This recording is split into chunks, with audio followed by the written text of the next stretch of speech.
Do you want to design engaging training programs? Now, let's discuss Clark Quinn's Learning Science for Instructional Designers. This book can be used as a kind of covert weapon while creating engaging learning environments. Quinn wants to arm you with the knowledge and resources necessary to create engaging training programs. The main ideas of the book will be concisely outlined in this synopsis. You'll discover how to apply these concepts to produce training that is entertaining and productive in addition to being educational. Join us on this insightful journey. Kindly click the like button, subscribe, and ring the bell to make sure you don't miss any of this series. The title of the first chapter is Introduction to Learning Science. Lays the groundwork for understanding how scientific education relates to instructional design. It illustrates why, to design truly effective learning experiences, educational practices must be firmly rooted in scientific research. Consider yourself in charge of creating a tech company's onboarding training curriculum.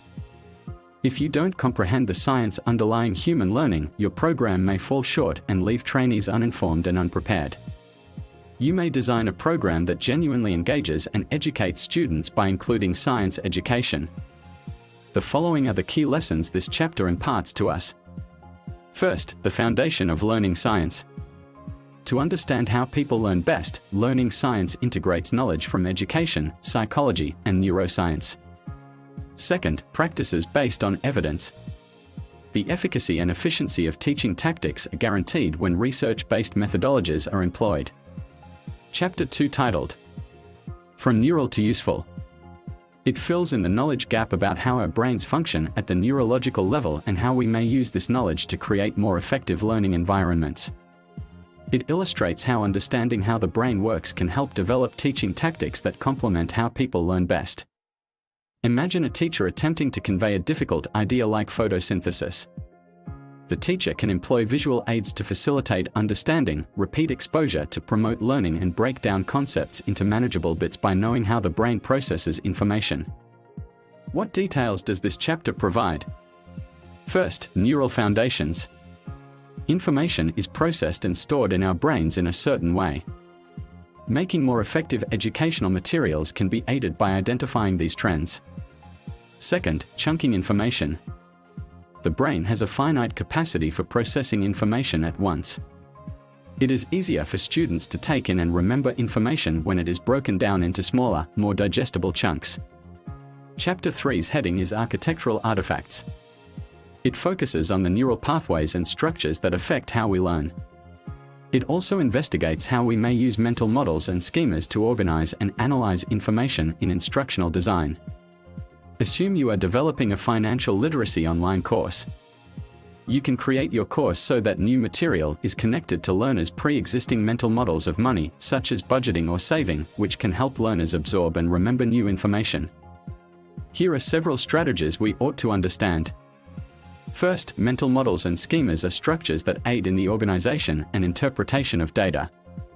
Learning is made more relevant and understandable by making connections between new information and pre-existing mental models. Number 2. Cognitive load. The processing power of our brains is finite. Information should be arranged in a way that facilitates learning to reduce needless cognitive burden. Chapter 4's title is Emergent Cognition. This explores the notion that learning originates from interactions between various cognitive components as well as separate activities. It emphasizes how simpler cognitive processes collaborate to produce complex thought and problem solving. Envision an engineering team collaborating on a novel project. Though each member has specific knowledge and abilities, creative solutions are the result of their collaboration and idea sharing. Similar to this, our brain integrates many cognitive functions to provide intricate learning and problem solving. What knowledge is so affected by this chapter? First, interaction of cognitive processes. A variety of cognitive processes interacting with one another lead to learning. Having a better understanding of these relationships can aid in the development of teaching tactics that work better. Number 2. Context matters. Learning takes place in a context and environment that can have a big impact on cognitive processes and results. Creating learning experiences with real-world situations in mind can improve comprehension and retention. The title of Chapter 5 is Let's Get Emotional. It emphasizes how crucial it is to take learners' emotional states into account and how they may affect motivation, memory, and attention span. Consider that you are creating a customer service representative training module. Positive emotion engaging components, such as humor, narrative, or relevant events, can increase retention and engagement, increasing the effectiveness of the training. What specifics is this chapter going to provide? First, emotions and attention. Our attention is drawn to and maintained by emotions. While negative emotions can be distracting or demotivating, positive emotions can increase attention and focus. Number 2. Motivation. Motivation is greatly influenced by emotions. Emotionally engaging students can motivate them to study and persevere in the face of difficulties. Chapter 6. Metamorphosing. Examines the idea of thinking about thinking, or metacognition. To assist students become more efficient and self-reliant learners, it highlights the significance of educating them to be conscious of their cognitive processes and techniques. Assume you are instructing pupils on how to solve mathematical issues. You may assist students to build metacognitive abilities, which enhance learning and performance overall, by encouraging them to consider their approaches to problem solving and reflect on what works and what doesn't. What can we learn from this chapter? First, metacognition refers to the awareness of one's learning tactics and processes. It aids students in organizing, tracking, and assessing their education. The second strategy is self-regulated learning, which promotes independence and enhances learning results by teaching students to set objectives, track their progress, and modify their tactics. Chapter 7's title is Implications. It examines how instructional design is impacted by the concepts of science learning and also investigates how successful learning environments and enhanced academic results can be shaped by an awareness of cognitive processes, emotions, and metacognition. Think about creating an online course for professional growth. Applying concepts like lowering cognitive load, evoking feelings, and promoting metacognition will help you design a course that facilitates meaningful learning and skill development in addition to informational learning. Important observations to make in this chapter are as follows. First, integrated approach. Learning science ideas such as metacognitive techniques, emotional involvement, and cognitive load management are all integrated into effective instructional design. Secondly, practical application. While theoretical understanding is vital, practical application in instructional design guarantees that learning experiences are applicable and significant.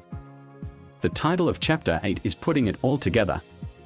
It combines the ideas discussed in the earlier chapters and also focuses on grouping the fundamentals of science learning into workable plans for creating engaging educational experiences.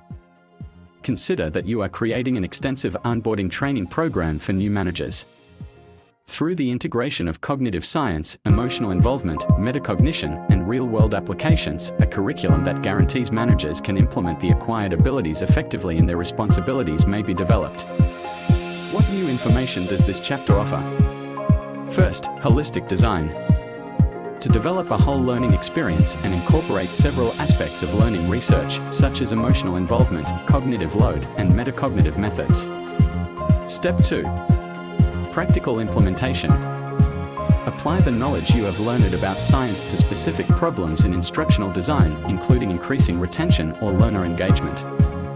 The main concepts from Learning Science for Instructional Designers by Clark Quinn have been discussed. Recall that developing outstanding training begins with an understanding of how individuals learn. Please give this video a thumbs up and subscribe to our channel for more instructive videos if you liked it and found the content useful.